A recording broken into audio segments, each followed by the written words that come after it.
Kemi bërë 1-2 takime informale, por do të fillojmë me takimet formale. Dhe mbi bazën e këtyre takimeve formale, sot, nesër, pas nesër varet, do zgjasin disa ditë ose çdo kollaj me kap gjithë njerëzit për 2 ditë.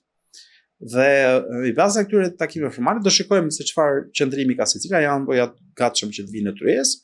Dhe ata që janë gatshëm që të vinë në tryezë, pastaj do të organizojmë tryezën ku ne do jemi moderator, ndërmjetës, që të jenë në terren neutral. Do që mos kanë ftuar njëri tjetrin, po të jetë dikush aty, domethënë si thosh, që po vinë në shtëpinë tonë.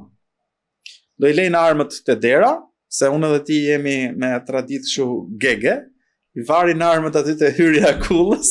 Do përpiqemi që të garantojmë gjitha kushtet që aty brenda të bëhet diskutim real dhe jo sherr. Dhe gjithsesi ai që do vinë tryezë nuk besoj që do vi për sherr, se çka kuptimi ka. Se plusi do dali mirë pas në raport me opinionin publik, por nuk besoj që do vinë për sherr, do vinë për diçka konkret. Ai që vjen aty, ai që ka pranuar parim tryezën, do vi sepse ka minimalisht e mendon potencialisht që ka një interes dhe do përpiqet zgjidhja atë gjë që ka.